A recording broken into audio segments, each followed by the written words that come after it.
que você fez para atuar nessa área? Na área de psicologia escolar, então desde a minha graduação, acho que do 8º período, como eu fiz formação em psicologia, são 6 anos e é integral. Então, desde o 4º ano tem uma questão de estágios, né? Então eu fiz um estágio extracurricular nessa área de psicologia escolar. Eu fiz 2 anos e também eu participava de projetos de iniciação científica. E aí era na área de psicologia escolar, então sempre teve essa professora que esteve nessa área. E antes de terminar a faculdade, eu vim passar férias, teve o concurso, eu fiz o concurso e passei. Aí quando eu fui chamada justamente quando eu terminei a faculdade, porque eu fui nas férias um semestre antes, e aí quando eu terminei já comecei a trabalhar na Secretaria de Educação. O que te marcou nesse campo de atuação? Em que sentido, assim, de marcar, de ser algo gratificante ou não? É gratificante. Assim, o que eu vejo mais é a questão do resultado, mas lá na secretaria eu atuo mais como psicóloga educacional. Então, assim, fazendo uma pequena diferenciação. O escolar, ele geralmente atua dentro de uma única escola e ele acaba fazendo ações específicas. Então, ele vai trabalhar com alunos diretamente, com determinadas problemáticas, a questão psicopedagógica, a questão de relacionamentos, então, dentro daquele contexto escolar. Então, entra várias temáticas. Quando eu trabalho na Secretaria de Educação, no Ministério da Educação, entre outros, eu trabalho já na área de formação e mais de prevenção e promoção da saúde. Então, tudo visando a questão das políticas públicas, então é mais formação de professores, então projetos. Aí eu tenho projetos que replica, como eu tenho estagiários, por exemplo, projeto de habilidades sociais. Então eles vão fazer o treinamento de habilidades sociais com crianças. Já o projeto de saúde dos professores, eu já vou trabalhar diretamente com os professores, mas com grupos, então é um trabalho mais assim macro. Então, e a psicologia escolar é um trabalho menor, ele já é mais específico. Então, assim, quando eu chamo os pais, eu chamo grupos de pais e faço formações, trabalho com grupos de pais. Já que se trabalha dentro da escola, na psicologia escolar, já vai trabalhar com um pai, o atendimento individual, não é clínico, é escolar, mas vai ter esse atendimento mais personalizado. Quais são os desafios? Então, na rede pública nós temos vários desafios, né? Primeiro a questão da estrutura das escolas. Então, assim, muitas vezes até propor intervenções, algumas coisas, as escolas não têm. Então, a gente tem escolas muito seriadas, por exemplo, então na zona rural, que a gente fala zona rural, mas que já está bem próximo daqui, tipo Xavier Maia. Um pouquinho mais para dentro do Xavier Maia tem uma escola que é considerada rural, mas já está dentro da cidade. Mas tem escolas que são muito seriadas, que tem, tipo, o professor dá aula para 3 turmas, tem escolas que não tem uma estrutura boa, questão de piso, nem todas as escolas têm, por exemplo, ar-condicionado.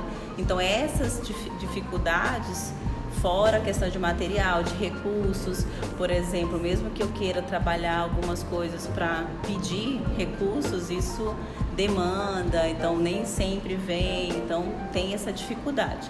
Uma outra coisa de dificuldade nessa área é a falta de conhecimento das pessoas. Então, principalmente por parte dos gestores. Então, você tem uma dificuldade até dentro dos profissionais saber o que faz o psicólogo educacional e o que faz o psicólogo escolar e o que faz outro profissional da psicologia.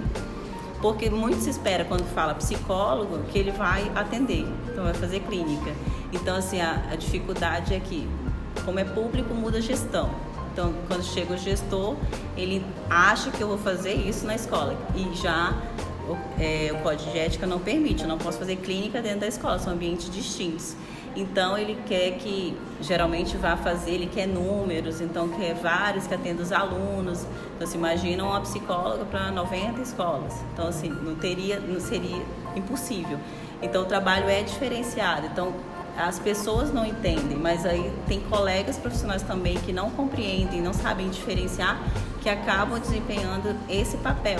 Então, acaba alimentando nos outros essa ideia de que o psicólogo dentro da escola vai fazer esse atendimento. Então, tem espaços, no social a gente faz um papel, na clínica a gente faz outro, no hospitalar, assim como no escolar tem um outro papel, que é sempre assim, o que faz o psicólogo nesse contexto? Ele vai trabalhar psicologia do desenvolvimento, vai trabalhar o processo ensino-aprendizagem, as relações e tudo isso pode acarretar. Concernente à remuneração, você acha que é compatível com o trabalho realizado? Então, assim, quando a gente fala, no meu caso eu sou do município, né? Então a gente fala assim, federal sempre paga mais que estadual, que paga mais que municipal, né? Então acaba, e às vezes a carga horária é a mesma e desempenha, o trabalho é o mesmo. Então, assim, sempre tem essa questão salarial. Isso não é só na área escolar. Quando a gente fala da questão pública, para o psicólogo, a gente vê, assim como outros profissionais da saúde também, essa questão de ser desproporcional. Não fala muito de hegemonia salarial, mas acaba não tendo, né? Então acaba colocando ele, tanto abre menos vaga quando é concurso, quanto a remuneração não é tão atrativa, né? Então, principalmente inicial. Depois, sim, você vai ter adicionais, a questão de título, a questão de anos, mas mesmo comparando, não é. Agora, sim, na privada, tem duas formas de trabalhar. Tem que ser contratada pela escola, que pode ser um período, os dois, como você pode ter consultoria escolar. Então, você presta consultoria, você tem projetos e apresenta projetos. Por exemplo, um projeto sobre habilidades sociais, ou um projeto de combate ao suicídio, ou a questão da automutilação, ou outras temáticas que eu posso trabalhar no contexto escolar e eu ofereço para a escola. E a escola contrata, que aí é uma outra forma. Então, eu vou lá, executo o trabalho e volto para o meu posto lá de consultora. E aí, dessa forma, ele seria melhor remunerado do que ser contratado, até porque, assim, se a escola for ver, ela vai preferir, tipo, professor. Apesar de a gente ter, assim, a gente vai ver muitos psicólogos nas escolas particulares, mas alguns vão prestar esse serviço. Mas agora tem a questão da lei, né, que está para ser aprovado, horas não, de ter psicólogo em todas as escolas, assim, justamente para dar esse suporte. Mas tem muito a melhorar. Eu lembro muito de um trabalho de uma colega da época da graduação ainda, né? Então, que ela fez quando eu era da iniciação científica, era o trabalho de conclusão dela, eu ainda estava na metade do curso, e o nome era justamente esse, a Psicologia Escolar Pede Passagem. Justamente pela questão de todo mundo que entra, geralmente entra pensando no consultório. Depois até muda para organizacional, para outro, mas sempre entra com essa questão do consultório. E aí, assim, acaba esquecendo das outras áreas. Então, acaba não sendo valorizada nem pelos próprios profissionais.